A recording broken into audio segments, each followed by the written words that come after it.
I was running low on my lube of preference, which is of course wet platinum. Still, you're on the wet platinum. Okay. I will always forever trust me. I'm going to be on the wet platinum for quite some time, Woody, because I hopped on Amazon, and you can do that thing where you can see what the price per ounce is when you buy it in various amounts. And it's, you would think that it's a perfect like sliding scale, but it's not. There are some bottle sizes that are just whoa. This like for example, like 19 ounces is way more expensive per ounce than like 12 ounces is. You wouldn't think. But you wouldn't think. You're getting, you buy in bulk, you save money. But I'll tell you where you do make a big savings, where you start saving like 80, 90 cents an ounce. 55-gallon drum. That's when you get yourself a gallon. Oh, you son of a bitch. That's when you get yourself a whole fucking gallon. I like that. There's a pump on top, boys. Dude, that container is going to be so gross after a while. So here's what I do. I have a separate container that also has a pump on the top that I got at like Bed Bath & Beyond or some shit that looks kind of like stylish.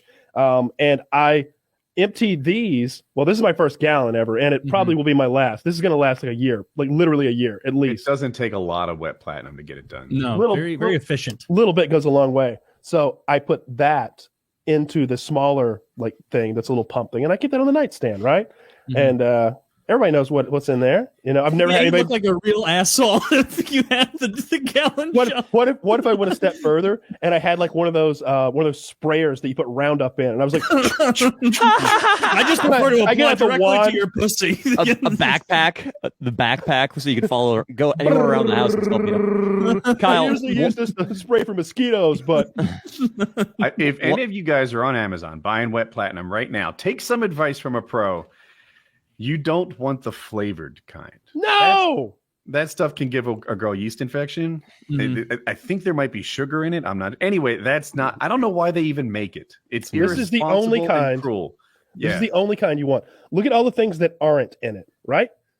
Glycerin free, paraben free, other thing free. It's hypoallergenic, right? Like luxury silicone. You want wet platinum silicone. You don't want the mixture. You don't want the one that's water based. None of that.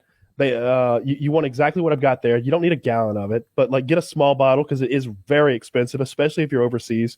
If you're overseas, don't order it online. Go to a sex shop. It's much cheaper there, and It is the best lubricant in the world. It is the best. Trust me. I've looked around. I can afford any lube I want. I buy that one. Flex. That's $200 worth, by the way. Fuck. It's you're saving money. It's like a Costco. I feel like there's this, like at the beginning of the peanut butter jar, it's like there's an endless supply of peanut butter, and then when it's empty, you make the sides last forever. I feel like Kyle's just going to be over lubing as if it were like it was free. I've had girls like grab some lube before and get like more than 2 pumps and been like, whoa, first of all, that just got expensive. You just spent $2. Second of all, what are you're you more doing? of a 75-cent girl. like, did you bring 6 friends? Yeah, exactly. Is someone else showing up that needs their transmission lubed or something? Like you got a fucking squeaky axle outside. Look at your hands. It's pouring down your elbows now. Like what? Are you putting that on me? Are you putting that on you? Well, you'll be glad I'm lubed up to my elbow in a minute. Oh, well, I mean, that's a different story. You could probably, you want some. It even takes a little bit of time to wash off in the shower afterward. Because if you just blast it with like a couple blasts of water, you'll like wash your dick or whatever, like before you bring soap into the mix. And you're like, I probably got most of that off just by rubbing. It's like, no, like your dick is so slippery. It feels nice, though. It feels nice. It simultaneously doesn't come off very easily and does come off in that it makes the bottom of your shower floor dangerous. Very dangerous. Like I think most accidents take place in the bathroom or in the shower. This is why. It's wet platinum being washed off your cock, turning the bottom of your shower into a hazardous zone to stand in. Yeah. Something to think about. Kyle, I got to ask you, as a fellow jerk-off aficionado, well, I fancied myself that before I got on this podcast with you. Now I'm not. You're a journeyman. Thank you. I appreciate that. Kyle's a first round pick. I'm like Tank Abbott in the UFC. even Yeah, record. You were hanging technically in there. there. Yeah. Still collecting a paycheck.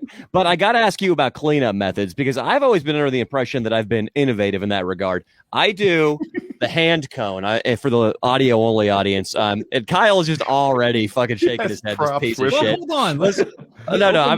Now I'm nervous because Kyle's just shaking. But basically, I use my open hand as like a way to hollow out.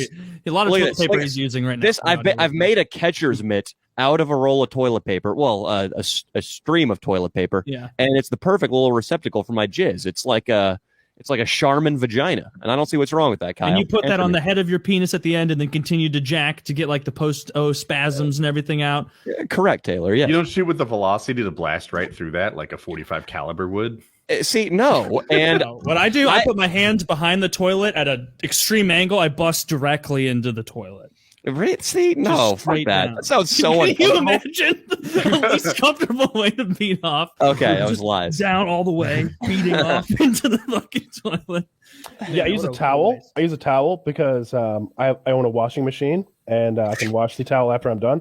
I really don't masturbate very often at all, but if I do, or actually, if I'm just coming during sex or whatever, like the towel is right there for like what cleanup right after. But no, I have never thought that coming into tissue is like a good idea at all. Like I come a lot, like wet with my supplements or not. And so like I'll soak right through a lot of that, and like it's going to take so much of that I can't even flush it now without like clogging the toilet. I mean, I like that. I like your approach, Danny. That's something I can see myself doing, like when I was in middle school, or like not wanting to get caught as a young guy, because like I remember back then, like if I was beating off, it would not cross my mind, 14-year-old Taylor, to like mop it up with a towel, because it's like somehow someone's going to find out I busted all over the towel. So 100% tissues and Kleenex and all that shit then. But now that I'm a big boy with big boy towels, that's the way to do it. Get a nice soft towel. Everybody has a couple towels that when they see it in the lineup, they skip over it when they get out of the shower. Yeah. Just take that one. The one that got a little bleach on it. Yeah. We have like this ugly ass yellow towel with like bleach all over it. There's so much of my cum in that towel. But let me ask you, I'm genuinely curious now. What's the protocol as far as how many loads per towel? And if it's more than one, where is the staging area for the towel when you're not jerking off with it at that moment? It depends how degenerate we're feeling that week. When it starts to smell, you've waited too long. Good. But 50 loads. don't you me? You know what it smells like. I We all know. do. That's why I said ew. We all know I the know smell. exactly what it smells like. I remember at that old place I stayed at, when I moved out, I had that like remember when Lion King, there was that dead elephant place they went to? It was like that, except there was a bunch of like crispy old tied off condoms, and like I like would peel some off the hardwood floor, then you pull one that's been there forever and the bottom part busts, and now there's like ancient load. I had a condom that I had done that with. I just tied it off, and it had fallen by the wayside under the bed between the mattresses or whatever, and like I guess the cum inside of it had started to like decompose and give off gases. Yeah. So now the condom is swelling like a balloon. Did you throw it away, or are you kind of keeping it and tracking it now? You got to huff it like a helium balloon. I mean, that was 3 years ago, and now I've had to name it, and it goes to preschool. I threw it away. It was so disgusting. It was so disgusting. It was so gross. So gross. To answer your question, Danny, like I do. If I've busted on a towel and like we've used it to like wipe up any excess lube or anything, that goes straight into the laundry. And then next time, just grab a fresh towel. Like, see, I have two towels. One of which I would like to use for drying purposes, and the other one's there for when my girlfriend's over. I suppose I just got to get more towels. You got to get more. You literally only have 2 towels, Danny? Yeah, it's one of those things. Socks and towels, they just go missing. You start out with 5, you end up with 1. I probably got 15 towels here. Like just to have. So a couple Danny's beach ones. girlfriend's going to use the wrong towel and get pregnant. Yeah, I mean, I don't by the smell. I probably don't have 15, but I've got at least like 8. Yeah. Well, my wife really supplemented that number. I'm sure. Yeah, I get like 1 for every day of the week, and then like an extra. We have a lot of towels, but I think half of the herd needs to be cold. We have a lot of towels that I'd be embarrassed if any of you saw. Yeah, there's some. See, those are load towels. Yeah, mine don't all match, because like every couple years, it's like, I need a couple new towels, and like sometimes I'm feeling like, let's get the finest towels money can buy, and then sometimes I'm like, oh, there's a sale on Amazon, yeah, give me 4 of those. So like I have this one towel that's like enormous and so plush and absorbent. Sometimes towels are like super soft, and like you'll like try to dry yourself off and nothing happens. I'm not that kind of towel. Yeah. I'm for looking at it's like that. It's like that scene from A Brother Where Art Towel. It's that scene from the Outlaw Josie Wales when they're like out of food, and he's like, I got this piece of rock candy, but it's not for eating, just for looking through. It's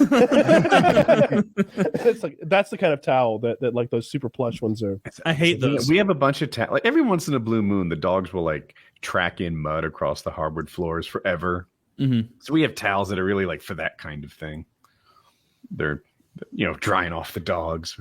Anyway. Yeah, that's where a lot of our gross ones are. But I literally I took a couple of those plush towels Kyle was describing and just moved them into my wife's bathroom that she uses more often out of the one I use most of the time, because like all it does, it just moves water around your body. It doesn't soak anything. Like you need the towel to be a little aggressive with you. Like you don't want it to be super soft and comfortable, or it's not going to get all of it out. You need a little bit of grit there. Grit. Those little well, not a little bit of life to it. Not one of those too soft ones. Yeah, it just I don't can't know. be treated. Like if it has like I called it plastic, but that's what it is to me. Like if it's some sort of non-cotton coating or something, and it can make it feel These towels are like fleece. polyester. It can make it feel like a soft fleece thing, but that's not for cleaning.